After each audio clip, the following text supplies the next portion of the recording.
ካልተሳደባችሁ ምን የትኛውን አርጉመንት ታነሳብኛለህ ብዬ ቀጥል። ያው እንደዚህ አድርጌ ታወራለሁ። የአህመዲን ጀበልን አስተምረው አንብበዋል ጽሁፉን አይደለም። በመጀመሪያ ደረጃ እኔ አንተን ማደንቅህ ማለት ነው እንደነ ሁሱ ጥያቄ ያለው ይግባ ናጥቅ ስትል ወላሂ ዛኔ እሱ ይላል ጭንቅላት የሌለው አካል አምላኪን ታጥቦ ተጨንቆ የሄደን አካል። አሁን ቶፒኩ ላይ ገባ፣ ቶፒኩ ላይ ገባ። እሱ ይላል የእናንተ ጥያቄ እኮ ያው ምን እንደዚህ ብሎ መመለስ እኮ ነው። ባሌ ጡቴን ይጠባል እንዴት ነው እሱ ኡስታዝ እሱ እንዴት ይታያል? አዳምጥ ቆይ። ሽንት ቤት ውስጥ 2 ሰዓት ያህል ፀጉሬን አበጥራለሁኝ ይቻላል አይቻልም? ቁርአን ይሄ ጽሁፍ ትክክል ነው ይወክልሃል? እንግዲያውስ እስልምና ሐሰተኛ አድርጌ ያሳያለሁ። እንደምን ዝም ብዬ እቃወማለሁ እኔ ዝም ኮመንት ላይ ማሆን ነገር አትጻፉ። ኮመንት ላይ አትጻፉ ማሆን ነገር የሰው ሃይማኖት አትሳደቡ። ሙባ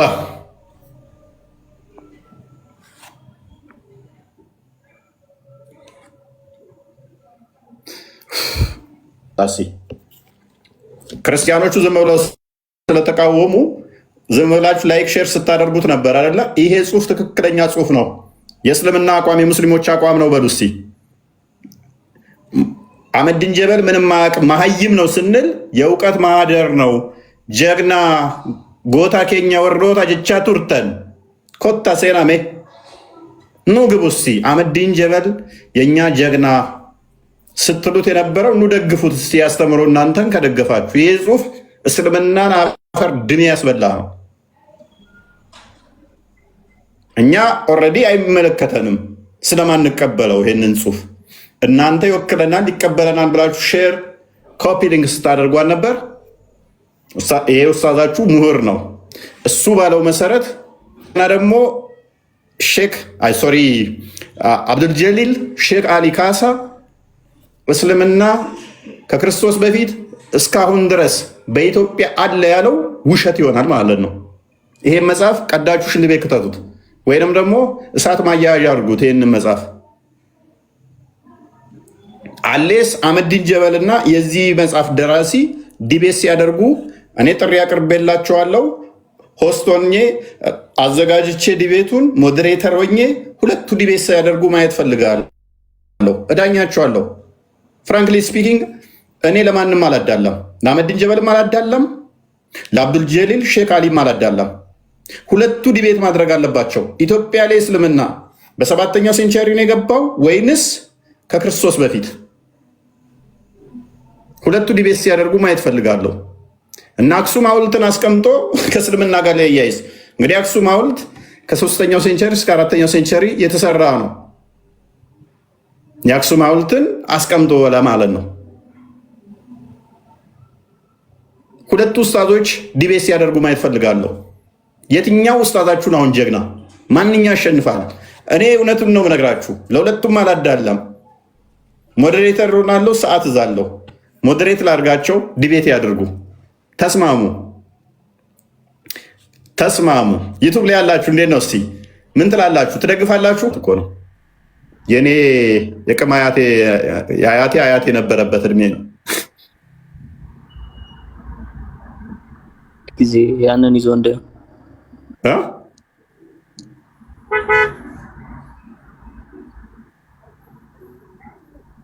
እንዴት ነው ነገሩ? እናንተ ሰዎች እስልምና ክርስትና የዛሬ 300 ዓመት ነው የገባው እያለን እኮ ነው። 1700 ነው የገባው አለን እኮ። አሁን 2000 ላይ ነን ያለ ነው። ስለዚህ ክርስትና የገባው የዛሬ 300 ዓመት ነው። ጉድ ነው። እስልምና ላይ በቃ ቁጥር እኮ ይደፍራሉ። ለነገሩ አይፈረድባቸውም። ሳሂህ ቡኻሪ አይፈረድባችሁም።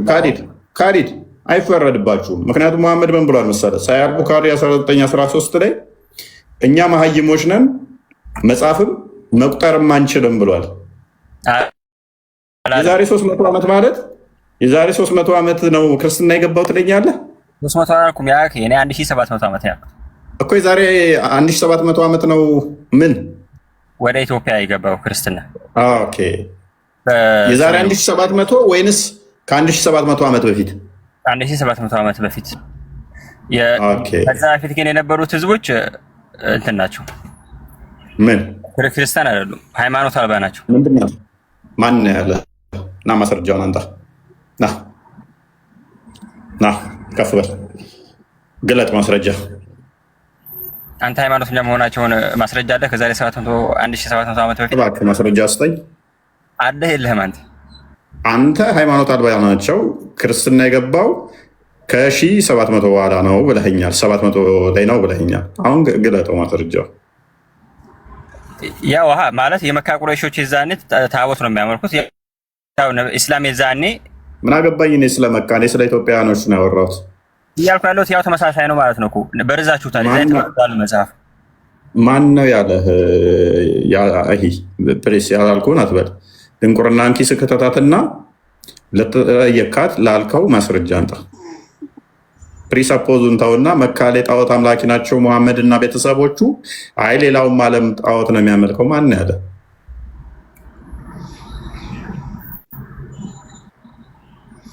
ረሱል ሰለላሁ ዐለይሂ ወሰለም እንደ ነብይ ነው ቁርአን የተቀበሉት በዛን ጊዜ። እኔ አልጠየቅኩም። በመጀመሪያ ክሌም ላደረግካት ማስረጃ አንጣ። ያችን ማስረጃዋን አሁን ላይ የለኝም። ያው ነገ ምናምን ላመጣልህ ይችላል። ሊኖርህም አይችልም። ኧረ አለኝ ማስረጃም አለኝ። አህመዲን ጀበል ነው ለአንተ ማስረጃ የሚሆነው። አህመዲን ጀበል ይሆናል ማስረጃ የሚሆነው። ከሱ የተሻለ ማስረጃ መጥቀስ አትችልም። አህመዲን ጀበል ግለሰብ ይሳሳታል። ምን አገናኛ አህመዲን ጀበል እና እኛ ጋር? አህመዲን ጀበል እስልምና ኢትዮጵያ ውስጥ የገባው መቼ ነው ብሏል? 7ኛው ሴንቸሪ ላይ። ስለዚህ ኢትዮጵያ ውስጥ መጤ ነው አይደለ? እስልምና አይደለም። ክርስትና ክፈተው ቃል። ሁለቱም መጤ ነው። እኛ እናምንም። አህመዲን ጀበል ግን መጤ ነው ብሎ ያምናል። ትቀበለዋለህ? እኛ አህመዲን ጀበልን ጽሑፍ ኮተት ነው ብለን ነው ምናምነው። ኢትዮጵያ ላይ ለመጀመሪያ ጊዜ እስልምና የገባው መቼ ነው? ካሊድ አለው አይደለ? ሰማለ። ቀጥል ካሊድ፣ ዝምታ ትምረጥ። ኢትዮጵያ ላይ ለመጀመሪያ ጊዜ እስልምና የገባው መቼ ነው? መልስ። ዝምታ ያዋጣ። ወጣ ሄደ፣ ወደ አባቱ ሄደ። አህመዲን ጀበልና ማክሮ ሊመጣ ነው። ካሚል ጀማል ምን ላድርግ? እየሰማሁህ ነው። የአህመዲን ጀበልን ጽሑፍ ትቀበላለህ? ይሄንን እኔ እውቀቱ ምንም የለኝም፣ ግን እኔ አንድ ነገር ልንገርህ ወንድሜ። ቆይ ምንም ተመንገር በፊት አህመዲን ጀበል እስልምና ወደ ኢትዮጵያ የመጣው እኔ ለማዳመጥ ነው የገባሁት። አባ ስማኝ እስቲ፣ እንደ ሰው ልጅ ስነ ምግባር ይኖር። መሐመድን መሰልኩህ? ባለጌ ሆንኩ እንደ መሐመድ? ይቅርታ፣ ቁርአንን ሳነብ እንደዛ ያደርገኛል። ኦኬ ሆሳና እንትን ነው። አንዳንዴ ቁርአንና ሐዲስ ሳነብ የራሴ ባህሪ ይመስላል። እንትን ነው። አንዳንዴ ቁርአንና ሐዲስ ኦኬ ሆሳና ሙስሊም። እኔ አንድ ነገር ልንገርህ። በቃ ሚታርክ ሆሳና ላስወጣ ነው። ሆሳና ትግስታችንን እየተፈታተንክ ነው። መልስ እንጂ ወይ አትልም እንዴ?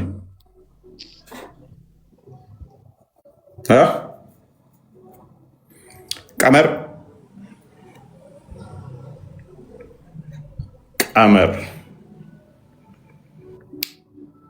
ያ ሁሉ ጀግና ስትሉት የነበረውን ለምነው ዲፌንድ ማታደርጉለት?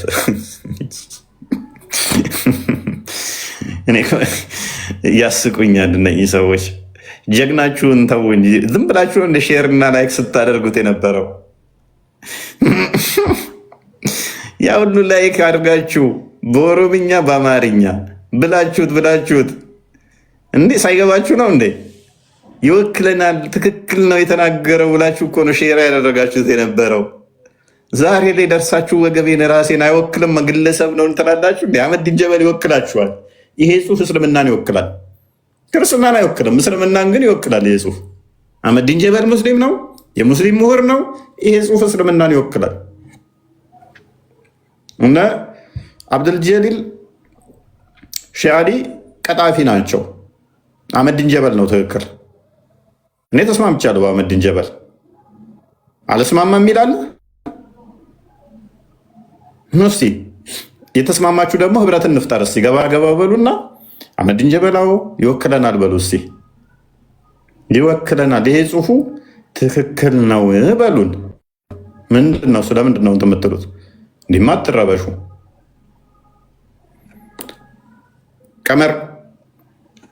ቀመር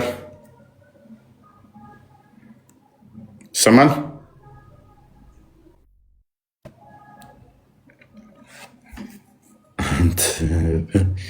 ዩቱብ ላይ እንዴት አያችሁት? ዛሬ ላይቫችንን ሰሞኑን ጀግና ቢል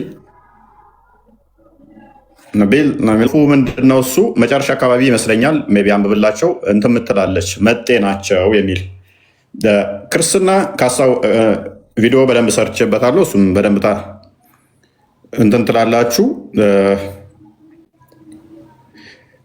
በደንብ እንትን ትሉበታላችሁ ማለት ነው። ምንድነው እሱ ቀድሞ ኢትዮጵያኖች የብሉይ ኪዳንን አስተምሮ የሚቀበሉ በብሉይ ኪዳን ሲመሩ የነበሩ ናቸው እንጂ ይሁዲ ብሎ ፕሪሰፖዝ ያደረገው እሱ አሁን ያሉትን ይሁዲዎች ነው። አሁን ያሉት ይሁዲዎች አልነበሩም ያኔ። አሁን ያሉት ይሁዲዎች የተሳሳተ አስተምሮ ነው ያላቸው። እነኛዎቹ ግን ብሉይ ኪዳን የሚቀበሉት በኢትዮጵያም ሲተገበር የነበረው ክርስቶስ ይመጣል ይወለዳል የሚለውን የሚቀበሉ የሚያምኑ በተስፋ ሲጠብቁ የነበሩ እውነተኛ የአብርሃም ልጆች ናቸው። ክርስቶስ ቻሌንጅ ያደረጋቸውን ታስታውሳላችሁ? ዮሐንስ ወንጌል ምዕራፍ 8 ላይ ከቁጥር 50 ጀምሮ እኛ እስከ ዲቃላ አይደለንም ከ40 ጀምሮ እንትን ይሉታል፣ ቻሌንጅ ያደርጋሉ። አንድ አባት አለን እያሉ የአብርሃም ልጆች ነን ይላሉ። ራሳቸውን እንደ አብርሃም እንትን ይላሉ።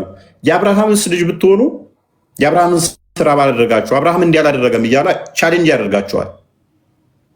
እንዲሁ የአብርሃም ልጅ ነን በማለት የአብርሃም ልጅነት አይገኝም ማለት ነው። ስለዚህ በኢትዮጵያ የነበሩት እውነተኞቹ አይሁዶች እኛ ከምናምነው ጋር የሚመሳሰሉ እነሱ በተስፋ ነበር የሚጠብቁት። ያ በተስፋ በእምነት ሲጠብቁት የነበረው እነ አብርሃም፣ እነ ዳዊት፣ እነ ይስሐቅ በተስፋ ሲጠብቁት የነበረው ተከታዮቻቸውም ህዝቡ፣ ኮሚኒቲው የእግዚአብሔር ልጆች የእግዚአብሔር ህዝቦች ተብለው የሚጠሩት ተስፋ ሲያደርጉ ነበረ። ማንን? ክርስቶስ ይመጣል ያድነናል የሚል ተስፋ ሲያደርጉ ነበር። እኛስ መጣ አዳነን ብለን እናምናለን። እነሆ ድንግል ትወልዳለች የሚለውን የሚቀበሉ አምላክ በስጋ ይገለጣል ይወለዳል ብለው ተስፋ ሲያደርጉ የነበረ እነኛ ተስፋ ሲያደርጉት የነበረው ክርስቶስ በስጋ ሲወለድ፣ ስለዚህ ክርስቶስን ተስፋ ሲያደርጉ ነበር። ይመጣል ይወለዳል ሲሉ ልክ ሲመጣ ሲወለድ በስጋ ሲገለጥ ምን ብሪጅ ይሆናል ማለት ነው፣ ድልድይ። ያንኛው ኪዳን በዚህኛው ኪዳን በአዲስ ኪዳን ማለት ነው። አዲስ ስም በቤቴና በቅጥሬ ውስጥ እሰጣችኋለሁ ብሎ ተናግሮ ነበር አይደለ? ትንቢተ ኢሳያስ ምዕራፍ 56 ቁጥር 3 ላይ ማለት ነው። ልታባላ ከሚገልገል ነው ምን ታገኛል? ጊዜው ብዳታ ቁርአን በአማርኛ ላይ ቀራ ቻፕተሩን ልነግረን። ሐዲስ ላይ ነው ወይንስ ቁርአን ላይ ነው አሁን ያነበብከው ቃል?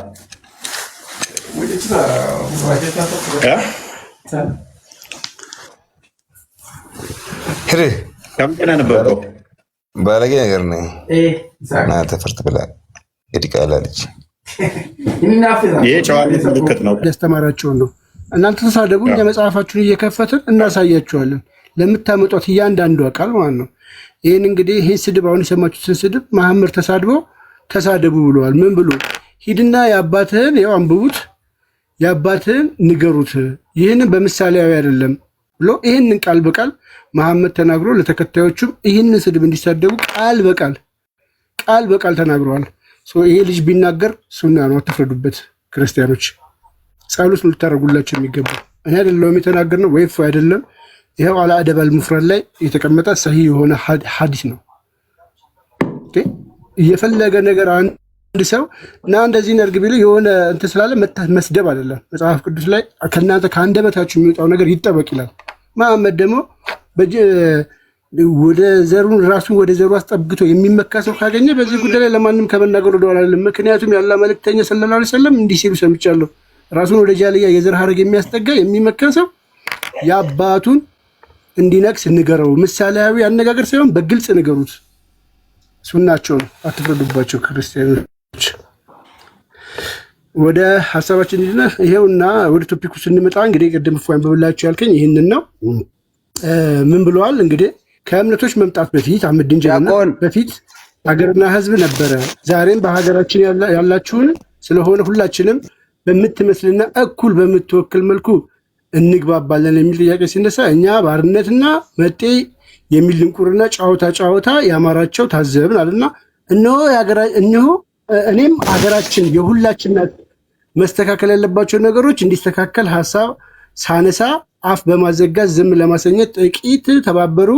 አክራሪ ነው መጤ የሚለው ነው አላ ቲንክ የፈለከው ይሄኛው ነው። ሶሪ ከላይ በተጠቀሰው መልኩ በመጤ ስደተኞች የተሰበሰብከውን እምነት እየተከተልን ዘለቅን ይላል። ከላይ በመጤ እምነት የተሰበከውን እምነት እየተከተልን ዘለቅን እስልምና መጤ መሆኑን አፍርም አድርጎታል። ሰቦና በገና ጋር እንደፍተኝ እንኳን ደህና መጣ ሰው ሰቦና አላህ ቆይ አንዴ ሚታክ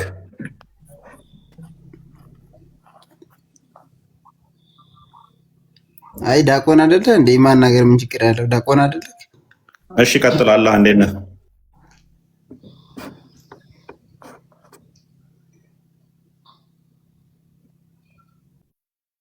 ቀጥል። አላህ አይሰማም? እልም ያልክ የዚህ ዓለም መሀይም ዲያቆን እኮ አንተ ነህ። ሆነ ይሰማኛል። ገበሬ ኔትወርክ ነው መሰለኝ። አንተ ከገጠር የመጣ ገበሬ እዚህ መተል ነግስ ምንም አይገባም። ቃል ስጋ ሆነ አንተ አላህ ክርፋታም ዲያቆን ሰቦና ሚታርገ ሰቦና እሺ አላህ ሰድቦ ያባችሁ ሲወቀን ያ ሸኝ ያ አላህ ነው እንደዚህ ባለጌና ተሳዳቢ ምንም ማድረግ አንችልም። ደንቆሮ መሀይም ምናምን የሚሳደቡትን አያችሁ አይደለ? መልስ የለም። ያንም በፌስቡክ ያጨናነቁት ጀግና አህመዲን ጀበል ያሉት እኛ ፊት ሲቀርቡ ሰዓት ውስጥ እንደገባ ፌስታል ኮርመት አሉ። አያችኋቸው አይደል? ሄሮ ይሆናው ማን ነው ሰው አሁን አህመዲን ጀበልን ሰፖርት አድርጎ ትክክል ነው የሚል ይኸው መንገዱ ክፍት ነው። ቀጥሉ፣ ሂዱበት፣ እስቲ ሂዱበት። ሰቦና አሁን ይሰማል? ሄዱበት እስቲ። ኔትወርክ ትክክል አለ ማለት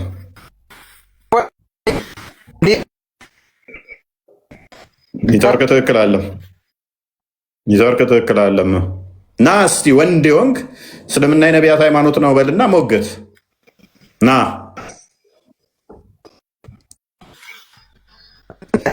ኔትወርክን አስተካክል አንተ። አሁን ሁለቱ ግልጽ አድርግላቸው ቃል ሜቢ ላልገባቸው መልክ ይሄኛው አህመዲን ጀበል ነው። በጻፈው ጽሁፍ ላይ ምን ብሎ አስቀምጧል? ፌስቡክ ላይ ከሁለት ቀን በፊት እንደምትመለከቱት እስልምናም ክርስትናም ካቶሊክም ሁሉም መጤዎች ነን፣ መጤ ሃይማኖት ነው። እስልምና በሰባተኛው ክፍለ ዘመን እንደመጣ አትቶ ጽሁፍ ጽፏል። አህመዲን ጀበል ማለት ነው። ኦኬ አዘ ሴም ታይም ደግሞ አህመዲን እንትና ሼክ ኻሊል ነው ማለት ነው ስሙ። ላውጣውና ላሳያችሁ በፎቶ ታዩት። ይሄ ማለት ነው አብዱልጀሊል ኻሊል ማለት ነው። ይሄ ሰውዬ ደግሞ እስልምና በኢትዮጵያ ከቀደምት ከክርስቶስ ልደት በፊት የነበረ ነው ብሎ መጽሐፉን ላጽፈዋል እንግዲህ ማለት ነው። ማን ነው ትክክል? ገና እንደውም ወደ እስልምና አስተምሮ አልገባንም። ሁለቱ ዲቤት ማድረግ አለባቸው። ያኛው በሰባተኛው ክፍለ ዘመን የመጣ መጤን ይላል። ይሄ ደግሞ ከክርስቶስ ልደት በፊት ሁላ ነበረ፣ ከክርስትና በፊትም ነበረ ይለናል። ስለዚህ ከሁለቱ ማን ነው ትክክል? አህመዲን ነው የምትቀበሉት? ራስ በራሳችሁ አውሩ ዝም ብላችሁ ማለት ነው። ማንኛው ነው ትክክል?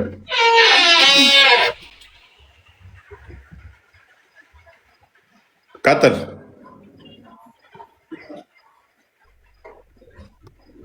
ቀጥላ ራስ በራስ ምናምን ከምትል ቀጥል። ወይ እኔ የምለው አንተ ለምሳሌ ነው ምገባ ወይስ እውነትም የእምነት መምህር ነህ? ቶፒኩ ላይ ገባና ቀጥል። ቶፒኩ ላይ ማውራት እንችላለን። ምን ነበር ያልከኝ?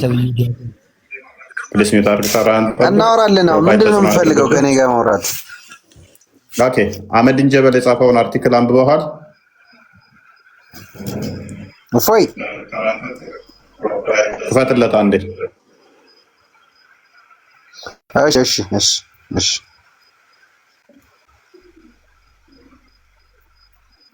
ቃል ክፈተው አንዴ። አህመዲን የአህመዲን ጀበልን አንብበዋል? አህመዲን ጀበል የጻፈውን አርቲክል አንብበዋል? ፌስቡክ ላይ ጻፈውን?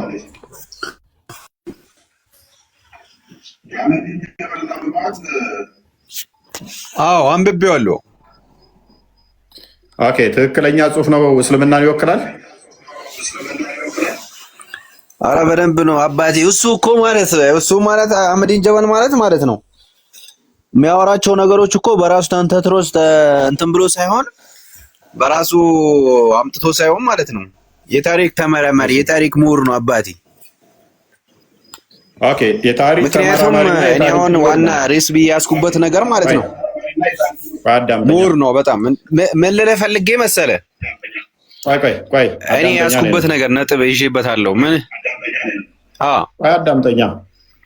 የታሪክ ምሁር ነው፣ ተመራማሪ ነው፣ በጣም ጎበዝ ነው፣ እስልምና የሚወክል ጽሁፍ ነው ብለኸኛል። ሚዩት አድርግና ክፈተው እስኪ ካሜራ። ቆይ ሚዩት አድርግና ድገምና ክፈተው፣ እየደረበብኝ ስለሆነ ማለት ነው። ድገምና ክፈተው እስኪ። እሺ ይደርባል። ወጥተህ ትገባለህ። ተመልሰህ ነው። እንዴት? ምን ላድርግ? ምን ሆነብህ? ይደርባል። ምን ሆነብህ? የአንተ ድምፅ ተመልሶ ይሰማኛል። ምን ሆነብህ? እንዴት ላድርገው ታዲያ? እኔ አላውቅም። አመሰግናለሁ። መልካም። ይህንን ጽሑፍ አንብበዋል? አላነበብኩትም። ስለሱ ላወራርም የገባሁት። ኦኬ። ስለዚህ ቶፒክ ማውራት ትችላለህ። ቁርአንና ሐዲስ ሳንከፍት እንደዚህ ከሆኑማ ከባድ ነው ቦስ። ቁርአንና ሐዲስ ሳንከፍት ገና ሁለቱን ኡስታዝ ራሱ ማስታረቅ ከከበዳችሁ ከነብያችሁና ከአምላካችሁ ጋር ደግሞ እንዴት እንደሚጠረስ ብናሳያችሁ ለሱ በጣም ይከብድባችኋል ማለት ነው። ሁል ጊዜ እየመጡ ተረት ነው የሚነግሯችሁ፣ ፖለቲካ ነው የሚሰሩባችሁ፣ የሚሸቅሉባችሁ ኡስታዞቻችሁ እስልምናችሁንም እያፈረሱ ነው። ይሄኛው ተነስቶ የሆነ ነገር ሲፈልግ አስመስሎ ጻፈ። በ615 ነው ወደ ኢትዮጵያ እስልምና የገባው አለ። ይሄኛው ደግሞ መጥቶ መጽሐፉን ሲያስመርቅ ደግሞ አብሮት ቁጭ ብሎ ደግሞ እያጨበጨበ አብሮት ያስመረቀና ትክክል ነህ ጎበዝ ሲለው የነበረው ኡስታዝ ነው። ድጋሚ ደግሞ ተቃርኖ የመጣው ይሄኛው ከክርስቶስ ልደት በፊት ነበር ይላል። አያችሁ፣ ሁለቱም ሙስሊሞች የሚወክሏቸው አሉን የሚሏቸው የታሪክ ተመራማሪ ነን ባዮች ናቸው። ጊዜ የሰጠው ቅል ድንጋይ ይሰብራል ነው የሚባለው። ጊዜ ሰጣቸውና እንደፈለጉ ይጽፋሉ። ተረት ጽፎ በቃ ተረት ይጽፉታል። እርስ በርሳቸው ተዛ ይጋጫሉ። አሁን ሐዲስና ቁርአኑን አልለካሁትም እኔ ቪዲዮ ስለሰራሁበት፣ እዛ ሄዳችሁ ታዳምጣላችሁ ዩቱብ ላይ ዲቴሉን ማብራሪያውን ከሐዲስ ከቁርአን አንጻር ምላሽ ሰጥቼበታለሁ። ግን ቀለል ባለው እንኳን ላይቭ ላይ ጀግናችን ምናምን ብለው እንደሞቶ ያነሱትን ጽሁፍ ትቀበሉታላችሁ ወይ? ማትቀበል ከሆነ እንቶ ፈንቶ ነው ወይ የጻፈው ኡስታዝህ? እቀበለዋለሁ ካልክ እስልምናን በደቂቃ ውስጥ እናፈርስበታለን ማለት ነው በጽሁፍ። አልቀበለውም ካልክ እንዴት ጀግና ልትለው ቻልክ? የማትቀበለውን ጽሁፍ ጽፎ ሼር እና ላይ ኮመንት አድርጎ ግን እምነቱን አፈርድቤ የሚያስበላ ባይዞ አንድም ቦታ ላይ ራሱን እንዳማኝ እንኳን አልቆጠረም ጽሁፉ ላይ ደግሞ ማለት ነው። ደስ በሚል ሁኔታ ማለት ነው። ይሄ የሚያሳየው ምንድነው? ዋብያዎች ኮሜንት ራሱ ይጽፉ ነበር። እኛ አሁን ፖስት ፌስቡክ ላይ ስንፖስት ይመጡና ክርስቲያኑ ተሰዶ ሲመጡ ተቀበልናቸው እያሉ ይፖስታሉ። ኢቭን ኢፍ ምን እየጻፉ እንደሆነ አይገባቸውም። ዜድንት አንደርስታንድ ኢቭን ሁለቱ እንደሚጋጩ ከኛ ነው የሰሙት። በእርግጠኝነት መናገር የምንችለው ዛሬ ኦኬ፣ ከአምላካቸው ጋር ከነብያቸው ጋር እንዴት ደግሞ እንደሚጋጩ አያውቁም። ምን እያሩ እንደሆነ እንኳን አያውቁም። ኢሚዲየትሊ ነብያችን የተሳሳተ ነው፣ ነብያችን አህመድ ዲን ጀበል ነው፣ ነብያችን ይሄኛው አብዱል ጀሊል አሊ ካሳ ነው እያላችሁ ነው ያላችሁት።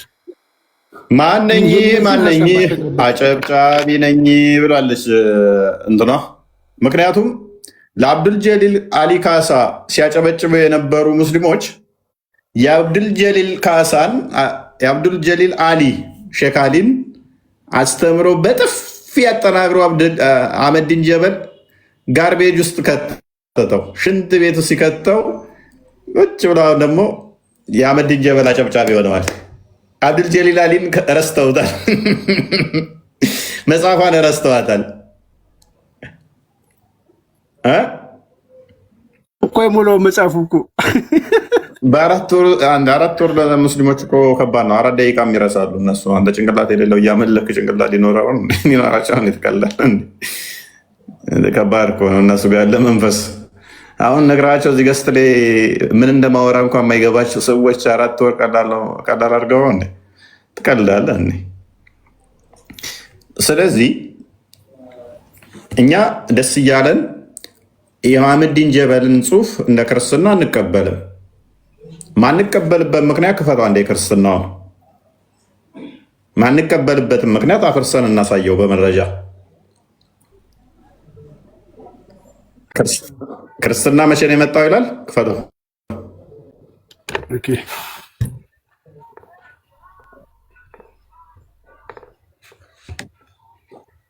ኦኬ ዝቅ አድርገው። ኦኬ ዝቅ አድርገው። ክርስትና ከ330 እስከ 451 ድረስ የአክሱም ቤተመንግስት ሃይማኖት እንጂ ዝቅ አድርገው። አሁንም አይ ቲንክ ቆርጠህብኛል። ኦኬ ቀጥሎም እንደ አውሮፓውያን አቆጣጠር በ330 ፕሊስ እያነበብኩ ነው። ቀጥሎም እንደ አውሮፓውያን አቆጣጠር በ330 ፍርሚናጦስ በተባለ ወጣት መሪነት ጥቂት የሶሪያ ክርስቲያን በስደት ወደ አክሱም መጡ። በእንግድነት ተቀበልናቸው ይለናል። እምነታቸውን እንዲሰብኩ ፈቀድንላቸው። ክርስትናን መስበክ ጀመሩ። የአክሱም ንጉሥ ኢዛናን ጨምሮ ከኛ ውስጥ ጥቂቶች ክርስትናን ተቀበሉ። ወጣት ፍርሚናጦስ ጳጳስ ፍለጋ ወደ ግብፅ አመራ። ንጉሥ ኢዛና ክርስትናን እንዲቀበል እንዳደረገ ገለጸ ምናምን እያለ ይቀጥላል። ቃል በጣም ፕሊስ ተከታተልን ሳነብ።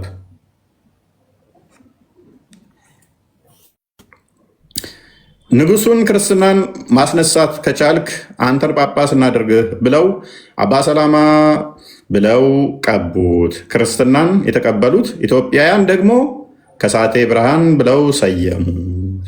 መቼ? ክርስትና ከ330 እስከ 400 ድረስ የአክሱም ቤተመንግስት ሃይማኖት እንጂ አጠቃላይ ህዝብ ሃይማኖት መሆን አልቻለም። ስለዚህ እንደ አህመድ ዲን ጀበል አስተምሮ ወይም አርቲክል ጽሁፍ መሰረት ክርስትና ለመጀመሪያ ጊዜ ኢትዮጵያ ላይ ወይም ደግሞ ለኢትዮጵያ የተሰበከው ኢትዮጵያን ውስጥ የገባው በስንት ነው ይለናል? በ330 ነው። ይሄ ቅጥፈት፣ ይሄ ውርደት፣ ይሄ ውሸት ነው። ክርስትና አስቀድሞ በኢትዮጵያው ጀንደረባ ገብቷል። በመቼ? ክርስቶስ ባረገ በአመቱ በ2 ዓመቱ ውስጥ በኢትዮጵያዊ ጀንደረባ ሐዋርያት ሥራ ምዕራፍ 8 አንዴ ክፈተው። ሐዋርያት ሥራ ምዕራፍ 8 ቁጥር 26 አካባቢ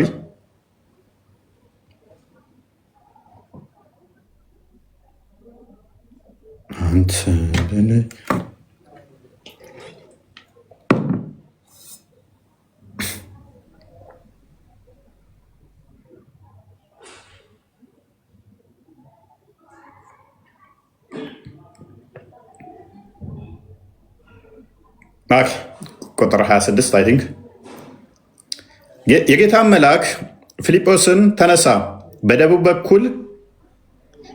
በኩል ከኢየሩሳሌም ወደ ጋዛ ወደሚያወርደው ምድረ በዳ ወደሆነ መንገድ ሂድ አለው ይላል። ማንን? ፊልጶስን። የጌታ መልአክ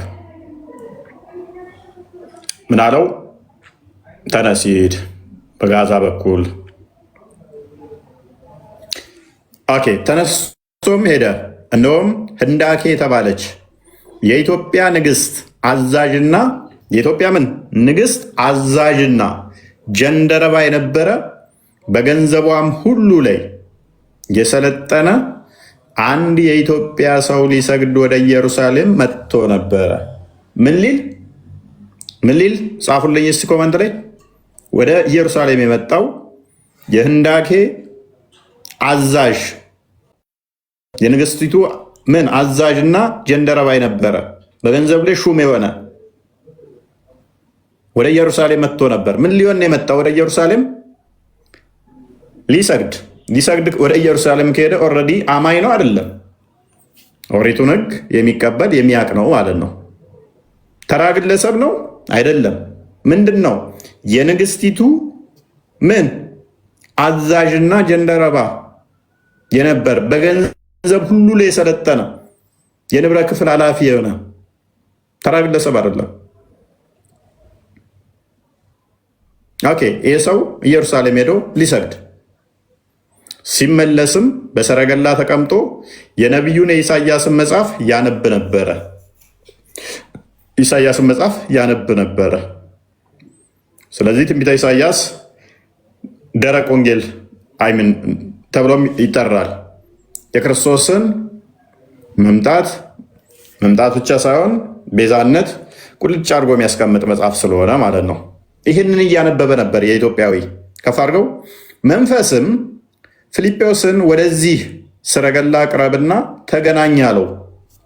ፊልጶስም ሮጦ የነቢዩን የኢሳያስን መጽሐፍ ሲያነብ ሰማና በውኑ የምታነበውን ታስተውላለህ አለው። እርሱም የሚመራኝ ሳይኖር ይህ እንዴት ይቻለኛል አለው። ወጥቶም ከእርሱ ጋር ይቀመጥ ዘንድ ፊልጶስን ለመነው። ያነበው የነበረ የመጽሐፍ ክፍል ይህ ነበር። እንደ በግ ወደ መታረድ ተነዳ፣ የበግ ጠቦትም በሸላቹ ፊት ዝም እንደሚል እንዲሁ አፉን አልከፈተም። በውርደቱ ፍርዱ ተወገደ፣ ሕይወቱ ከምድር ተወግዳለችና ትውልዱንስ ማን ይናገራል የሚለው ክፍል ነበር ይላል። ከፍ አድርገው። ጀንደረባውም ለፊልጶስ መልሶ እባክህ ነቢዩ ይህ ስለማን ይናገራል? ስለ ራሱ ነውን ወይስ ስለሌላ ነው አለው። ፊልጶስም አፉን ከፈተ። ከዚህም መጽሐፍ ጀምሮ ስለ ኢየሱስ ወንጌልን ሰበከለት። ስለማ? ስለ ኢየሱስ ወንጌልን ሰበከለት። ይሄ ታሪክ መቼ ነው የተካሄደው? በማን የተካሄደው? በፊልጶስ። ፊልጶስ ማን ነው? ከሰባ አርድእት አንዱ ነው። ጌታ ከሾማቸው ከመረጣቸው አይ ቲንክ ሉቃስ ወንጌል ምዕራፍ 10 ላይ 70 አርድእቶች አንዱ ፊልጶስ ነው። በሱ ተሰበከ ማለት ነው ክርስትና። የህንዳኬ አዛዥ በገንዘቧ ላይ የሰለጠነ ጀንደረባው። በመንገድም ሲሄዱ ወደ ውሃ ደረሱ። ጀንደረባውም እንሆ ውሃ እንዳልጠመቅ የሚከለክለኝ ምንድን ነው አለው። ማመን ብቻ ሳይሆን በክርስቶስ አምኖም ተጠመቀ። ያመነ የተጠመቀ ይድናል ይላልና ማርቆስ 16:16 ሰው ዳግም ከውሃና ከመንፈስ መወለድ አለበት ብሏልና ክርስቶስ ዮሐንስ ወንጌል ምዕራፍ 3 ቁጥር ከ3 እስከ 6። ፊልጶስን በፍጹም ልብ ብታምን ተፈቅዶልሃል አለው። መልሶም ኢየሱስ ክርስቶስ የእግዚአብሔር ልጅ እንደሆነ አምናለው። ምን? ኢየሱስ ክርስቶስ የእግዚአብሔር ልጅ እንደሆነ አምናለው። ይህንን ምስክርነት ከሐዋርያቶች ውስጥ ሰጥቶ ትልቅ አክብሮት የተሰጠው ማን ነው? እስቲ ኮመንት ላይ ጻፉልኝ። ኢየሱስ ክርስቶስ የእግዚአብሔር ልጅ ነው ማለት በጣም ትልቅ ምስክርነት ነው። ይህንን የተናገረ ሐዋርያ በትንሹ አንድ ሁለቴ ይህንን በመናገሩ የተመሰገነ አለ። ሐዋርያ ቅዱስ ጴጥሮስ በማቴዎስ ወንጌል ምዕራፍ 16 ላይ ከቁጥር 13 ጀምሮ የሰው ልጅ ሰዎች ማን ይሉታል ብሎ በጠየቀ ጊዜ ክርስቶስ አንዳንዶቹ አንዳንዶቹ ዮሐንስ፣ አንዳንዶቹ ኤርሚያስ፣ አንዳንዶቹ ኤልያስ ይሉሃል፣ አንዳንዶቹ ከነቢያት አንዱ ነህ ይልሃል ብሎ ብለው ባሉት ሰዓት እናንተስ ማን ትሉኛላችሁ ብሎ ሲጠይቃቸው አንተ የሕያው የእግዚአብሔር ልጅ ነህ ብሎታል ጴጥሮስ። ክርስቶስ ከዛ ምን አለው? አንተ ጴጥሮስ ይህን ስጋና ደም አልገለጸልህም የሰማዩ አባቴ እንጂ። በዚህች ዓለት ላይ ቤተክርስቲያን መሰረታለሁ፣ የገሃነም ደጆች አይችሏትም። ሰው አንተ የምታሰረው የታሰረ ይሆናል፣ ስልጣን ሰጠው። በተመሳሳይ ደግሞ ዮሐንስ ወንጌል ምዕራፍ 6 ላይም ከቁጥር 65 አካባቢ ጀምሮ ይህንኑ ይደግመዋል። ጴጥሮስ ከአንተ ወዴት እንሄዳለን? አንተ የሕያው እግዚአብሔር ልጅ ነህ ብሎ ጴጥሮስ ይህንኑ ምስክርነት ሲሰጥ እናገኘዋለን። ታላቅ ምስክርነት ስለሆነ ይህንን ታላቅ ጴጥሮስን ታላቅ አንተ የገነትና የሲኦል መክፈቻ ያንን ቤተ መቅደስ የተሰራውን አለቱን ቁልፍ የተሰጠው ጴጥሮስ እንዲያሰጠው ያደረገው ምን ብሎ ስለመሰከረ ነው? አንተ የሕያው እግዚአብሔር ልጅ ነህ ብሎ ስላለ ነው። ይሄ ኢትዮጵያዊም ጀንደረባ ምን አይነት ምስክር ነው የሰጠው? እኔ አምናለሁ የእግዚአብሔር ልጅ ኢየሱስ እንደሆነ ብሎ የባህሪ ልጅ ነው ብሎ አመነ ማለት ነው። ሙሐመድ ከ600 ዓመት በኋላ መጥቶ ግን ሱራ 1988 ላይ አራማን ልጅ የለውም ማለት ለአራማን ልጅን ያዛሉ። ከባድ ንግግር ተናገሩ። ከዚህ ንግግራቸው ባይቆጠቡ ሰማይ ሊከደዱ፣ ተራሮች ሊናዱ፣ ምድር ልትሰነጠቅ ይቀርባሉ ለአራማን ልጅን ያዘ ወለደ ስላሉ ይላል። ምክንያት ሱራ 601 ላይ ለእርሱ ሚስት የሌለችው ሲሆን እንዴት ልጅ ይኖረዋል ስላለ ማለት ነው። ስለዚህ ይሄ ክርስትና እንዴት እንደገባው መግባት እንዴት እንደመሰከር አያችሁ አይደለ? መቼ ነው? አህመዲን ጀበል እንዳለው 330 ነው ኖ ገና ሐዋርያቶቹ ባሉበት ላይ ይህንን ምስክርነት ለማን የሰጠው? ክርስቶስ ከሾመው ከሰባ አርድእት ፊልጶስ ፊት ቆሞ ፊልጶስ ምን አለ? ከዛ ሰረገላው የሚቆም ዘንድ አዘዘ። ፊልጶስና ጀንደረባው ሁለቱም ወደ ውሃው ወረዱ፣ አጠመቀውም። ከውሃውም ከወጡ በኋላ የጌታ መንፈስ ፊልጶስን ነጠቀው። ጀንደረባው ሁለተኛ አላየውም፣ ደስ ብሎት መንገዱን ይሄድ ነበርና። ፊልጶስ አሁን ወዴት አይምን ጀንደረባ ወዴት ነው የተመለሰው? ወደ ኢትዮጵያ እየተመለሰ ነው ማለት ነው። መጣ ማለት ነው። ያኛውም መንፈስ ወሰደው ማለት ነው። ስለዚህ ክርስትና መቼ ነው ተጠምቆ የገባው?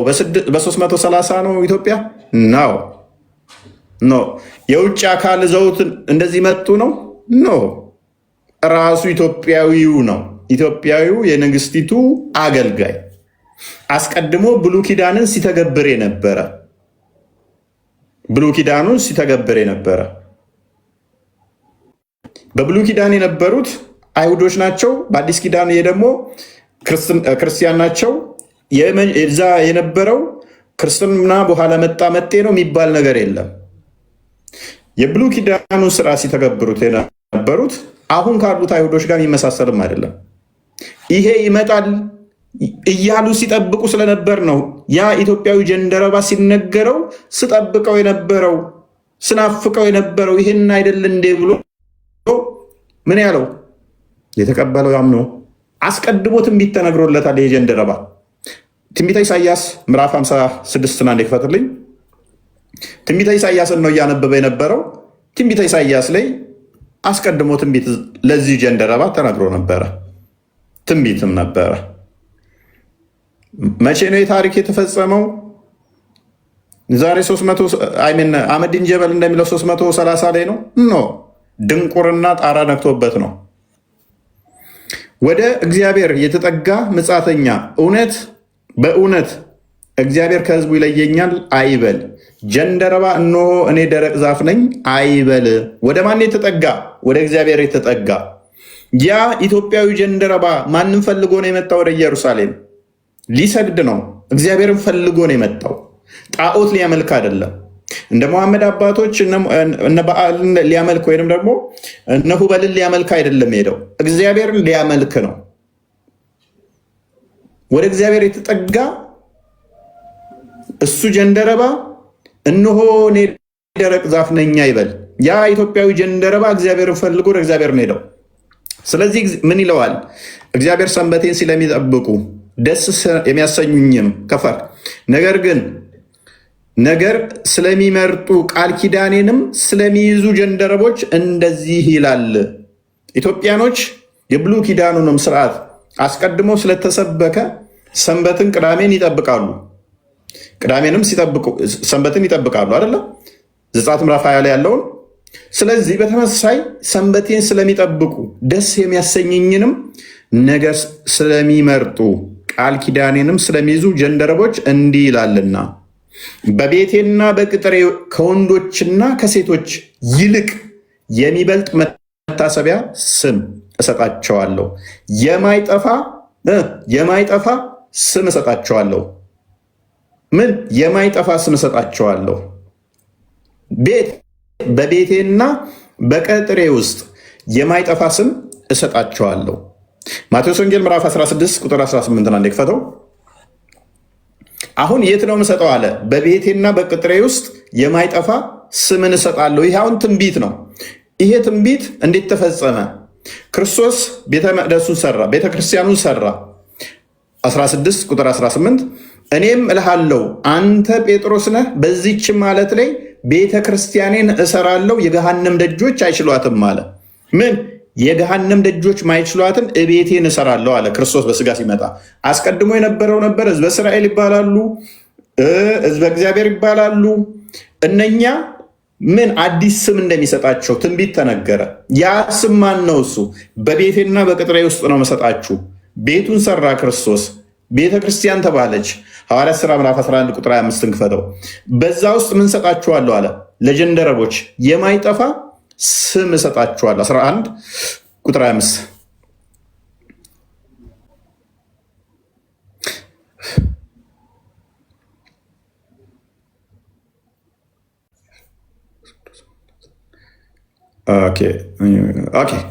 ባገኛቸው ከፍ አድርገው ቁጥር 26 ባገኛቸውም ጊዜ ወደ አንጾኪያ ቁጥር 26 በቤተ ክርስቲያን 1 ዓመት ሙሉ ተሰበሰቡ። ቤተ ክርስቲያኑ ማን የሰራው? ክርስቶስ። በቤቴና በቅጥሬ ውስጥ ማይጠፋ ስም እሰጣቸዋለሁ ብሏል። በቤተ ክርስቲያን 1 ዓመት ሙሉ ተሰበሰቡ፣ ብዙ ሕዝብንም አስተማሩ። ደቀ መዛሙርቱም መጀመሪያ ምን ተባሉ? በአንጾኪያ ክርስቲያን ተባሉ። ማን ተብለው ተጠሩ? ክርስቲያን ተባሉ። ትንቢቱ ምን ነበረ? በቤቴና በቅጥሬ ውስጥ ምን ሰጣችኋለሁ የሚል ነው። አዲስ ስም ሰጣችኋለሁ። በፊት ህዝበ እግዚአብሔር ይባላሉ፣ እስራኤል ተብለው ይጠራሉ። እነኚህ አሁን ትንቢት ተነገረ። ምን አዲስ ስም እሰጣችኋለሁ። ያ ስም የማይጠፋ ያ ጀንደረባ አሁን አዲስ ስም ተሰጠው ማለት ነው። በዛ በቤቱና በቅጥር ውስጥ ክርስቲያን ተብሎ ተጠምቆ አምኖ ክርስቲያን ተባለ። የማይጠፋን ስም ያዘ ማለት ነው። ይሄ ማን ነው? እኛ ኢትዮጵያውያኖችን ሪፕሬዘንት የሚያደርግ ማለት ነው። እኛ ኢትዮጵያውያኖችንም የሚወክል ነው። ስለዚህ በብሉይ ኪዳን የነበሩት እነኛ ህዝበ እግዚአብሔር ሲጠብቁት ነበረ፣ ሲናፍቁት ነበረ። አዲስ ስም እንደሚሰጣቸው ተነግሯቸው ነበረ። ምን የሚባል? ክርስቲያን የሚባል በክርስቶስ ክርስቲያን የሚባሉ አዲስ ስም ይሰጣቸዋል። እሱን ተስፋ ያደርጉት ነው እንጂ ክርስቲያን የሚባል ያንኛውን የብሉይ ኪዳኑን የሚቃወም አስተምሮ አይደለም። ያንን ተቃውሞ የመጣም አይደለም። አዲስ ስም እንደሚሰጥ ግን ያንኛው ህዝበ እግዚአብሔር የሚባሉት የእግዚአብሔር ልጆች የሚባሉት ዘዳግም ምዕራፍ 14 ቁጥር 1 ላይ እናንተ የአምላካችሁ የእግዚአብሔር ልጆች ናችሁ የተባሉት፣ ትንቢተ ኢሳይያስ ምዕራፍ 63 ቁጥር 16 ላይ አብርሃም ባያቀን እስራኤል ባይታዘዘን አንተ አምላካችን አባታችን ብለው የሚያምኑት ኢየሱስን ሲቀበሉ ዮሐንስ ወንጌል ምዕራፍ 1 ላይ ወደ ገዛ ወገኖቹ መጣ፣ ለተቀበሉት የእግዚአብሔር ልጆች የሆኑ ዘንድ ስልጣን ሰጣቸው፣ ይህም ከስጋና ከደም አይደለም። ወደ ማን መጣ? ወደ ገዛ ወገኖቹ። ቁጥር 11 ጀምሮ 33 ወደ ገዛ ወገኖቹ። እነኛ ወገኖቹ ማናቸው? አስቀድሞ ኪዳን የተሰጣቸው ማለት ነው። አባቶች በእነሱ ናቸውና ከነርሱ ክርስቶስ በስጋ መጣ፣ እርሱ ከሁሉ በላይ የተባረከ ሆኖ የዘላለም አምላክ ነው ይለዋል ሮሜ ምዕራፍ 9 ቁጥር 5 ጀምሮ። ስለዚህ ልጅነት በማን ነው ይለናል። ከዛ ያ ተስፋው የተሰጠው በማን ነበር? በአብርሃም። ዘፍጥረት ምዕራፍ 12 ቁጥር 3 ጀምሮ ከቁጥር 1 እስከ 4 ድረስ በአንተ ዘር አሕዛብ ይባረካሉ ብሎታል። ያ ዘሩ በማን ነው የሚመጣው? ዘሩ እንዴት ነው የሚመጣው? በይስሐቅ በኩል ማለት ነው። በይስሐቅ እንዴት ይመጣል? ዘፍጥረት ምዕራፍ 17 ቁጥር 10 ላይ ግዝረትን እንዴት እንደሰጠ ቃል ኪዳን ካቆመ በኋላ አሕዛብ ዘሩ በማን እንደሚባረክ ነገረን፣ በይስሐቅ ማለት ነው። ይህንም ፓራፍሬዝ ሲያደርገው ጳውሎስ በደንብ ሲያብራራው ምን ያደርገዋል? ሮሜ ምዕራፍ 9 ላይ ከቁጥር 6 ጀምሮ ከአብርሃም የሚወለዱ ሁሉ እስራኤል አይደሉም ማለት ነው። ከአብርሃም የሚወለዱ ሁሉ እስራኤል አይደሉም፣ ነገር ግን በማን ይጠራልሃል ተባለ? በይስሐቅ። በይስሐቅ። ስለዚህ በይስሐቅ በኩል አሁን ሁሉ ማን ይሆናል ማለት ነው?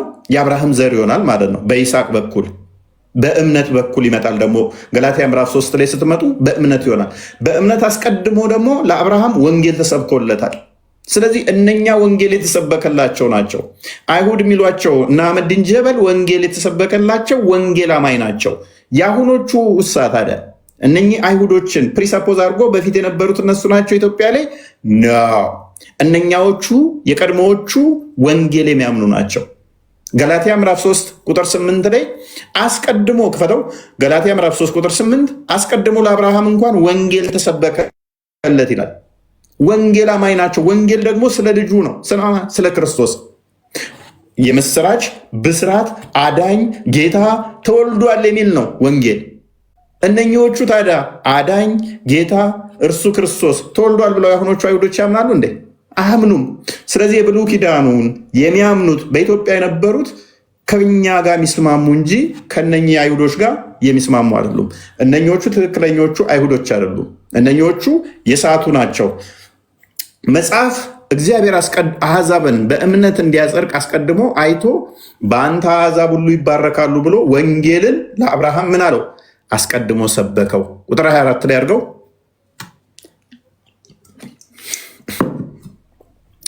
ኦኬ እምነት ሳይመጣ እንደዚህ ሁሉ በእምነት እንድንጸድቅ አንድ ሕግ ወደ ክርስቶስ የሚያመጣ ሞግዚታችን ሆኗል። እምነት ግን መጥቷል አለ። ከእንግዲህ ወዲህ ከሞግዚት በታች አይደለንም አለ። አስቀድሞ በሞግዚት ውስጥ ነበር፣ ሕግ ስለነበረ ዮሐንስ ወንጌል ምዕራፍ 1 ቁጥር 17 ላይ ሕግ በሙሴ ጸጋና እውነት በክርስቶስ ይላል አይደለ? ስለዚህ አሁን ከሞግዚት በታች አልነበርንም ነው። ከፈርክ እምነት ግን መጥቷል። እሺ እምነት ሉክ በእምነት በኩል ሁላችሁ በክርስቶስ ኢየሱስ የእግዚአብሔር ልጆች ናችሁ። አስቀድሞ እነኛ በእምነት ተስፋ እምነት ምንድን ነው? እምነት ምንድን ነው? በእምነት በኩል ሁላችሁ በክርስቶስ ኢየሱስ የእግዚአብሔር ልጆች ናችሁ አለን። እምነት ምንድን ነው? እምነት ስለማናየው ነገር ስለ ወደፊቱ ተስፋ የምናደርግበት የሚያስረግጥ ነው። ዕብራውያን ምዕራፍ 11 ቁጥር 1 ላይ ማለት ነው። ዕብራውያን ምዕራፍ 11 ቁጥር 1 ላይ እምነት ስላላየ ነው ስለ ወደፊቱ ተስፋ ስለምናደርገው የሚያስረግጥ ነው። በእምነት እንዳዩ አባቶች እንደተመሰከረላቸው ዕብራውያን ምዕራፍ 11 ሙሉን ስታነቡት እነ አብርሃም እነ ሙሴ ሌሎቹንም የእምነት አባቶችን ተስፋ እያደረጉ አምነውት ነገር ግን ያንን ተስፋውን ሳያገኙ እንደሞቱ ማለትም ክርስቶስ ከመወለዱ በፊት እንዳለፉ ያስቀምጠዋል። ነገር ግን እምነታቸው ምንድን ነው? ክርስቶስ ይወለዳል ይመጣል ነው እንጂ እንደነኞቹ አይሁዶች ኖ አዳኝ አምላክ አልተወለደም የለም ምናምን የሚል አይደለም። በእምነት አስቀድመው አይተውታል ክርስቶስን። ለዚህ ነው ዮሐንስ ወንጌል ምዕራፍ 8 ላይ ቁጥር 54 አካባቢ ጀምሮ ስለ አብርሃም ታሪክ ባነሳው ላይ ክርስቶስ ምን አለ? አብርሃም ቀኔን ያይ ዘንድ ሐሴት አደረገ አየም ደስም አለው ይላል። በእምነት መነጽር አስቀድመው እነሱ አዩ። አየህ እምነታቸው ከኛ ጋር እንዴት እንደሚመሳሰል ክርስቶስ አዳኝ መሆኑን ቤዛ መሆኑን በእምነት እነሱ አዩ። በእምነት ተስፋ የሚያደርጉትን በእምነት ማለት ነው። ስለዚህ ምን ይለናል? በእምነት በኩል ሁላችሁ በክርስቶስ ኢየሱስ የእግዚአብሔር ልጆች ናችሁና ከክርስቶስ ጋር አንድ ትሆኑ ዘንድ የተጠመቃችሁ ሁሉ ክርስቶስን ለብሳችኋልና። አይሁዳዊ በደንብ አስተውለዋል። አይሁዳዊ ወይም የግሪክ ሰው የለም፣ ባሪያ ወይንም ጨዋ የለም፣ ባሪያ ጨዋ ሰው የለም፣ ወንድ ሴት የለም፣ ሁላችሁ በክርስቶስ ኢየሱስ ከፋርክ አንድ ሰው ናችሁና ከፋርክ ኦኬ እናንተ የክርስቶስ ከሆናችሁ እንኪያስ የአብርሃም የክርስቶስ ከሆናችሁ እንኪያስ የአብርሃም ዘር እንደ ተስፋውም ቃል ወራሾች ናችሁ። ስለዚህ በደንብ አስተውሉ።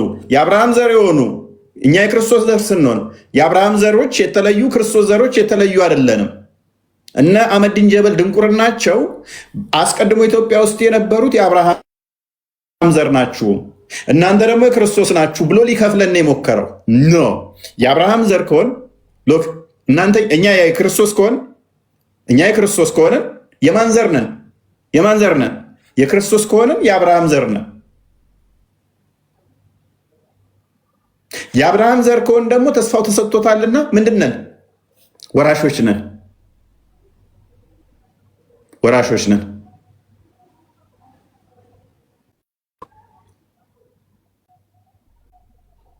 ግልጽ ይመስለኛል። ቢኒ እንኳን አልመጣ። ቃሎትን ያሰማልን። በጣም ግልጽ ነው። ቃሎት ያሰማልን። እግዚአብሔር ይስጥልን። እውነት ነው። በክርስቶስ ወራሽ ነን እኛ። የአብርሃም ዘር ሆነናል። አብርሃምን ክርስቶስ ስጋ የመጣው ከአብርሃም ስለሆነች ትጨርሳል። በቃ ላቁም፣ ችግር የለም። ትንሽ ነገር ብቻ ነው የምናገረው። አህመዲን ጀበል የኢትዮጵያ ውስጥ የመንግስት ሃይማኖት የሆነበትን ቀን እንጂ ሃይማኖት የገባበትን ቀን አይደለም የተናገረው። እንደዛ ከሆነ ኢቭን መዲና ውስጥ የመንግስት ሃይማኖት የሆነበት ቀን አለው። መካ ውስጥ ራሱ መሐመድ ሙሉ እስልምናን ማለት ሙሉ አረቢያን የተቆጣጠረበትና ንጉስ ሆኖ እንትን ያለበትን ቀን ነው የሚታየው ማለት እስልምና የጀመረው ከዛ ቀን ብሎ እንደማለት ነው። ባይዘዌ ክርስትና የገባው በ34ኛው መቶ ክፍለ ዘመን ነው። ክርስቶስ ከሞተ ከአንድ ዓመት በኋላ ነው። አስቀድሞ አሁን ሲናገር እንደነበረው እፎይ ከአንድ ዓመት በኋላ ነው የሄደው። ወዴት? ወደ ኢየሩሳሌም ማለት ነው። ስለዚህ በ34ኛው ዓመተ ምህረት ነው ጃንደረባው እዛ ሄደው ተመልሶ የመጣው። እንግዲህ በ35 ቢሆን ምናልባት በ35 ገባ ልትሉ ትችላላችሁ። እንደዛ እንጂ 300 ምናምን ይሄ ቀልድ ነው። ስለዚህ የመንግስት ሃይማኖት የሆነው የመንግስት ሃይማኖት ሲሆነ ሲባል ምን ማለት ነው? በአንድ ቀን ክርስትና ገብቶ በአንድ ቀን የመንግስት ሃይማኖት ሆነ ወይስ ከዛ በፊት ገብቶ ህዝቡ በጠቅላላ ያን እየተቀበለ ስለሆነ ነው የመንግስት ሃይማኖት የሆነው የሚለው ምን ማለት ነው? ስለዚህ ህዝቡ ስለተቀበለው ኦፊሻሊ የመንግስት ሃይማኖት ሆነ የሚለው ሊያስማማን ይችላል ያ ቀን እንጂ ገባ በሚል አያስማማም። እንደዛ ትክክል አይደለም። እሱማን እንደዛ ካላችሁማ እኮ መካ ውስጥም ራሱ እኮ የሁሉም እምነት የሆነው እኮ ተጨፍጭፎ ምናምን ካለቁ በኋላ ነው ሙሉ ለሙሉ የመካ ወይም የአረቢያ ምድር እንትን የሆነው ሃይማኖት የሆነው። ከዛ በፊትማ በጦርነቱ ነበር። ስለዚህ የለም ማለት ነው። ስለምን አልገባም እንደዚህ ተብሎ ነው የሚታሰበው። እንደዛ ለማለት ነው። እፎይ ያው የሚያነሱት ነገር እርስ በርሳቸውም ግጭት ነው። አንደኛም ነገር ደግሞ ዝም ብሎ ከጥላቻ ብቻ ስለሚጽፉ ያለ ማስረጃም ስለሚጽፉ ሁልጊዜ እንዲህ አይነት ግጭት ይፈጠራል በመካከላቸው ዲሶናንስ ስለሆኑ ታማኝ ስላልሆኑ እና እንደዛ ነው። ቀጥሎ ኦኬ አይተኸው መጣህ ወንድማችን ከስራ አረብኛ ስም እኔ መጠየቅ እችላለሁ ጥያቄ? ቆይ ትጠይቃለህ። ቅድሚያ ቶፒኩ ላይ እንትን እንበልና ትጠይቃለህ። ቆይ እዚሁ ነው።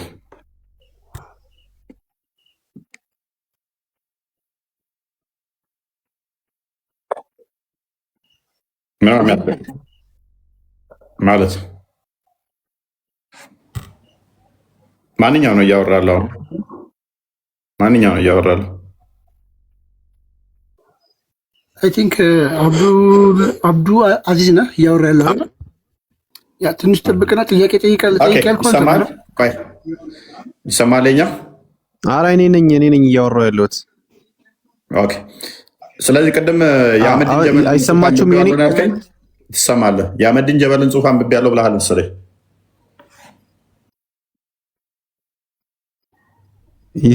ይሰማል? ትሰማለህ? አህመዲን ጀበልን ጽሑፍ አንብቤያለሁኝ ብለሃል ቅድማ።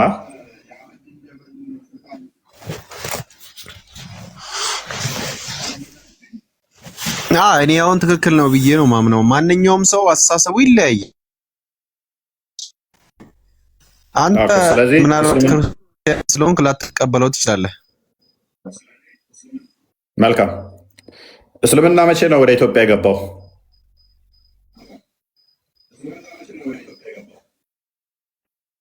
ኢትዮጵያ በነጃሺ ጊዜ ነው። በነጃሺ ጊዜ እስልምና ኢትዮጵያ ገብቷል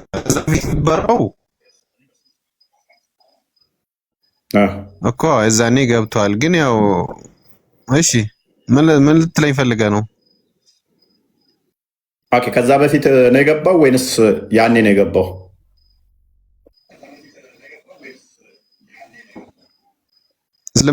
እስልምና እምነቱ ማለት ነው አይደለ?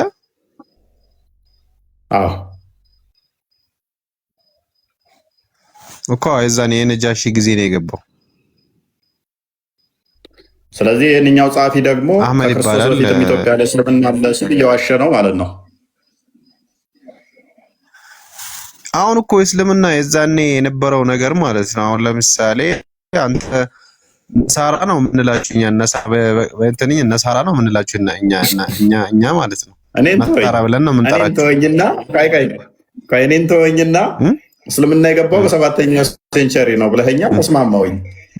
ይህንኛው አብዱል ጀሊል አሊ የሚባለው ሰውዬ ደግሞ በክርስቶስ ጊዜም እስልምና አለ፣ ከክርስቶስ በፊትም ኢትዮጵያ ላይ እስልምና አለ ብሎ መጽሐፍ ጽፏል። ስለዚህ እየተቀደደ ነበር ማለት ነው። አህመዲን ጀበል ትክክል ከሆነ የእኛው ቀደዳ ላይ ነበር ማለት ነው። አሁን እኮ እስልምና የሚለውን ነገር እኮ መረዳት ያለብህ ነገር አንተ ነህ። እስልምና የሚለውን ነገር አሁን ለምሳሌ አሁን እስልምና ማለት የዛኔ ተቀባይነት ያለው እምነት እስላም ነው የሚባለው የዛኔ ማለት ነው። እስልምና ከመምጣቱ በፊት የነበረው እምነት እስላም ነው። ይኸውልህ እስልምና ከመምጣቱ በፊት እስልምና ከመምጣቱ በፊት ማንኛውም ተቀባይ ያለው እምነት እስላም ነው ተብሎ የሚጠራው። ይኸውልህ አሁን ለምሳሌ ማለት ነው የዛኔ ነሳራ ከዛ በፊት ለማምለክም ተቀባይነት ካለው እስላም ተብሎ ይጠራል። ዝንጀሮ ማምለክም ተቀባይነት ካለው እስላም ተብሎ ይጠራል። እያልክ እንደዛ እያልኩ አይደለም እኮ እንደዛ እያልኩ አይደለም። እና ምን እያልክ ነው? የዛኔ ተቀባይነት ያለው እምነት ሁሉ እስላም ተብሎ ይጠራል አልከኝ እኮ። ከነብዩ እሺ ኢትዮጵያ ክርስትና የገባው መች ነው? እሺ ንገረኝ። የኛን በደንብ አብራራሁት ቀደም። አሁን የራስን ጨርስ። አይደለም ማብራራት አይደለም። ከዛ በፊት ምን ነበር? ከዛ በፊት መች ነው የገባው? እሺ ክርስትናም እኮ መጤ ነው ሲጀመር። አሁን በደንብ አስተውል። መጤ የሚባለው አንድ አካል መጤ መስፈርቱን አታውቁትም ይመስለኛል። አንድም መጤ የሚባለው ከባህሉ የተለየ ስርዓቱ የተለየ አስቀድሞ ከህዝቡ ከያዘው ጋር የተለየ ነገር ሲመጣበት ነው መጤ የሚባለው። ያንም አታውቁ ከሆነ ማለት ነው። ስለዚህ በደንብ አስተውል። ምን ብለኸኛል መሰለህ? የአህመዲን ጀበልን ተቀብለህ በ7ኛው ሴንቸሪ ነው ኢትዮጵያ የገባው እስልምና ብለኸኛል። አብዱል ጀሊል አሊ ደግሞ በክርስቶስ ሲወለድ ከሱ በፊትም ኢትዮጵያ ላይ እስልምና አለ ብሎ ጽፏል። አህመዲን ጀበል ነው ወይንስ አብዱል ጀሊል አሊ ነው ትክክል? ሁለቱም ትክክል ናቸው። ኦኬ እስልምና መቼ ነው ወደ ኢትዮጵያ የገባው? እንዴት አድርጌ ላስማማለህ? አይደለም ቆይ እስልምና ወደ ኢትዮጵያ ችግር የለውም። ወደ ኢትዮጵያ እስልምና መቼ ነው የገባው? እስልምና ወደ ኢትዮጵያ መቼ ነው የገባው? የነቢዩ ሙሐመድ ሰለላሁ ዐለይሂ ወሰለም ህግጋት ማለት ነው። በነቢዩ አልጠየቅኩም። እንዴት ወሲብ ማድረግ እንዳለባችሁ ምናምን የመሐመድን ህግጋት አልጠየቅኩም። እሱን ተው። ስለ ወሲብ አታወራ አንተ። ይኸውልህ ስለ ወሲብ ብቻ ነው ጭንቅላት ላይ ያለው። ጭንቅላት ላይ ያለው ወሲብ ነው እንደ አንተ። እስቲ የመሐመድን ህግ ንገረኝ እስቲ። ከዚህ ውጪ ንገረኝ እስቲ። 5 ንገረኝ እስቲ። 5 ንገረኝ። ከዝሙት ውጪ የሆኑት እስቲ 5። ከቂጥ የተለዩ 5 ዘርዝር እስቲ ህግጋቶቹ። ያንተ አፍህ ራሱ ቂጥ ነው። እሺ የቂጥ ወሬ ነው የምታወራው። አፍህ ራሱ ማለት ነው። አሁን ጥራ ህግጋቶቹ። አፍህ ራሱ ቂጥ ነው የሚመስለው። እሺ ነብዩ ሙሐመድ ሰለላሁ ዐለይሂ ወሰለም በአንተ አፍ እንደዚህ የሚጠሩ አይደሉም። ስለተሳደብክ አላስወጣህም አሁን። ምክንያቱም አይደለም አስወጣኝ ከፈለክ አንተ መረጃ ስለማታመጣ ማለት ነው። አይደለም እኮ ህግጋቶቹ ነው ንገረኝ። ስለ ወሲብ ምናምን ታወራለህ እንዴ አንተ? ይኸውልህ የአብዱል ጀሊልና የአህመዲን ጀበል ንግግር ላስማማለህ ብያለሁ አይደለ? ስለ ወሲብ ምናምን አይደለም አንተ ማውራት ያለብህ። እሺ የዛኔ ቆይ አትበለኛ ላውራለህ። ስለተሳደብክ የጭንቅላት ባዶነት ነው እንጂ የሚገለጠው። እየተሳደብክ አይደል አንተ? ነብዩ መሐመድ ሰለላሁ ዐለይሂ ወሰለም እየተሳደብክ አይደል እንዴ? እየተሳደብክ ነው እኮ። ስለ ጮክና ስለተሳደብክ ለውጥ የምታመጣ እንዳይመስልህ። አይደለም አንተ የሁለቱን ንግግር ላስማማለህ እያልኩ ነው። አዳምጠኛ። እሺ ማዳመጥ ችሎታ አለህ? ታዳምጣለህ? እያዳመጥኩ ነው። ተናገር። ኦኬ። አህመዲን ጀበል እስልምና መጤ ነው። ወደ ኢትዮጵያም የገባው በ615 በኋላ ነው ብሏል እኮ። የነብዩ መሐመድ ሰለላሁ ዐለይሂ ወሰለም ህግጋት ነው። አዎ እቀበላለሁ። የነብዩ ሰለላሁ ዐለይሂ ወሰለም ህግጋት የዛኔ ነው የገባው። ኦኬ። ስለዚህ እስልምና መጤ ሃይማኖት ነው። አስቀድሞ እስልምና የለም ነበረ። መጤ ማለት አንተም እኮ መጤ ነህ። ሲጀመር እኮ አንተ የሁለት ሺህ ዓመት አትጩህ። እኔ እኮ አልጠየቅኩም። እኔ መጤ ነኝ ብዬ አላምንም። አህመዲን ጀበል ጽሁፉ ትክክል ነው አምንበታለሁ ያልከው አንተ ነህ እንጂ አይደለሁም። መጤ ነን ሲል አዎ ትክክል ነው መጤ ነን ብለህ አንተ ነህ እያመንክ ያለው። መጤ ማለት ነው ሲጀመር እምነቱ ነው የመጣው ወይስ ምኑ ነው የመጣው? በፊት ሀገሩ ላይ ያሌለ እምነት አዲስ የመጣ እምነት ማለት ነው። እሺ መጀመሪያ ምን ነበር? ክርስትና እንደመጣው ማለት ነው። መጀመሪያ ምን ነበር? መጀመሪያ ምን ነበረ? ህዝብ ብቻ ናቸው እምነቱ የለም ብሏል አህመዲን ጀበል። ህዝብ ብቻ ናቸው? አዎ እምነት የለም ብሏል። እሺ እና ከመጣ በኋላ አንተ ተረጋጋ። ቆይ ንገረኝ። አንተ ጨርስ፣ ችግር የለውም። እኔ እጠይቅሃለሁ። አንተም ጠይቀኸኛል፣ እጠይቅሃለሁ። ስለዚህ ፕሊዝ ፓኒክ አታድርግ። ስለዚህ አሁን አብራራለን። ክፈተው፣ መጽሐፉን እንትኑን ክፈተው፣ የአህመዲን ጀበልን ክፈተው። አንተ ጨርስ ሳይሆን እኔም ልጠይቅህ እኮ ነው። ለምን ወደ አህመዲን ጀበል ጨርስ፣ ተቀበለው። ስለዚህ መጤ ነው። አስቀድሞ ሀገርና ህዝብ ብቻ ነበረ። እስልምና በ615 የመጣ ሃይማኖት ነው። ወደ ኢትዮጵያ የገባው ከክርስትና ራሱ በኋላ ነው፣ በፊት የለም ብሎ ነብዩ ሰለላሁ ዐለይሂ ወሰለም የተላኩት ለዓለም ነው። አባዬ ነብዩ ሰለላሁ ዐለይሂ ወሰለም የተላኩት ለዓለም ነው አይደል? እኔ ለማን የተላከው እኔ አልጠየቅኩም።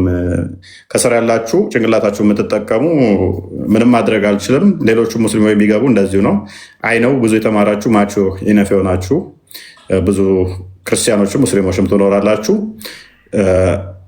ምን እየጠየቁት ምን እንደሚመልስ እየታዘባችሁ ስለሆነ በኢትዮጵያም እያዳመጣችሁ ነው ያላችሁት። ከዚህ የተሻለ መልስ ሊሰጡ እንደማይችሉ ሁሉም ሙስሊሞችን ታዘቧቸው። በባህሪያቸው ስድባቸውንም መልሳቸውንም ለእናንተ ተዋለው ማለት ነው። እኔ የምጠይቀው ምንድነው? እሱ የሚመልሰው ምንድነው? ምርጫው ለእናንተ ከስር ትቼላችኋለሁ። ውድ ሙስሊም እህት ወንድሞቼ ከስር የምታዳምጡ ብዙ እያየዋችሁ ነው። ገስተላይም አስተውሉ። በሚመልሱት ስርዓታቸውንም ባህሪያቸውንም መልሳቸውንም አይምሯቸውን አመዛዝኑና ታዘቧቸው። ኤኒዌይስ አህመዲን ጀበል ያለውን ትቀበላለህ አትቀበልም? የመጨረሻ ጥያቄ። እቀበላለሁ። ስለዚህ እስልምና መጤ ሃይማኖት ነው። በ615 ነው አይደል ለመጀመሪያ ጊዜ ወደ ኢትዮጵያ የመጣው? እሺ መጣ ነው አይደለ? ዋናው እውነት መሆኑ እንጂ መቼም ይምጣ እቀበለዋለሁ። እኔ እውነት መሆኑ ብቻ ነው እንትን የምለው እኔ። እናመሰግናለን። እኛ የምንፈልገው ይህንን ነው። እስልምና አስቀድሞ ያልነበረ መጤ ሃይማኖት ሲሆን በ7ኛው ሴንቸሪ ነው ወደ ኢትዮጵያም የገባው። ይሄንን ወንድማችን አፍርም አድርጎልናል። አህመዲን ጀበል ያለው ትክክል ነው ብሏል። አዎ እስልምና እኛ የምንለው መጤ ነው፣ በ7ኛው ሴንቸሪ ላይ የመጣ ነው። አስቀድሞ ነበር የሚለው ተረት እነ አብዱል ጀሊል አሊ እስልምና ከክርስቶስ ልደት በፊት እስካሁን ድረስ በኢትዮጵያ ላይ አለ የሚለው ውድቅ ይሆናል። እሱን በጣም እናመሰግናለን። አብዱል ጀሊል አሊ ይህንን መጽሐፍን ቅደድና ሽንት ቤት ተጠቀመው፣ የአህመዲን ጀበል ደጋፊዎች ስለበለጡህ ማለት ነው። ኦኬ ሙና ቀጥል።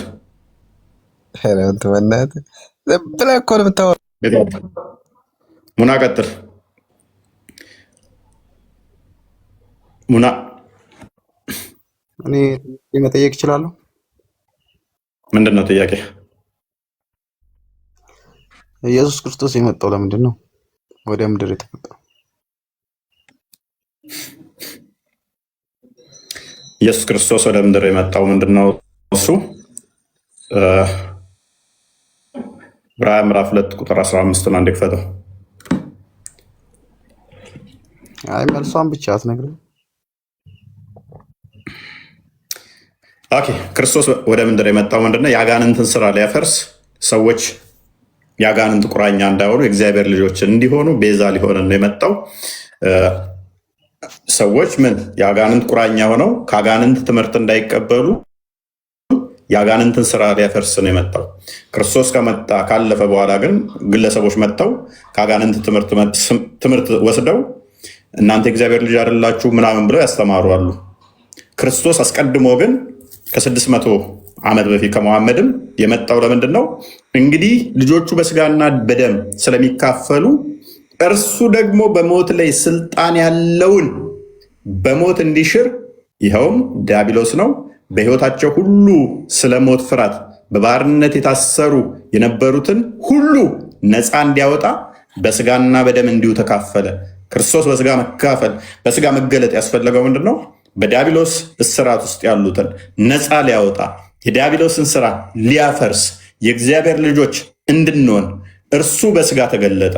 ማ የእግዚአብሔር ልጅ እርሱ እኛን ነፃ ሊያወጣ የዲያብሎስን ቀንበር ኃይል ሊሰብር በስጋ ተገለጠ። የዲያብሎስ ምስክር አያስፈልገንም።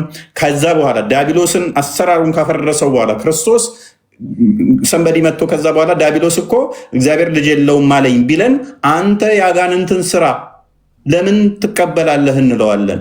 ክርስቶስ የአጋንንትን ስራ ካፈረሰ በኋላ 72ኛው ሱራ ቁጥር 3 ላይ አላህ ልጅ የለውም ሚስትም የለውም አጋንንቶች ሲሉ እናንተ ትቀበላላችሁ፣ እኛ እንቀበልም። ክርስቶስ አስቀድሞ የመጣው ለምንድን ነው? የአጋንንትን ምስክር የአጋንንትን ትምህርት ለማፍረስ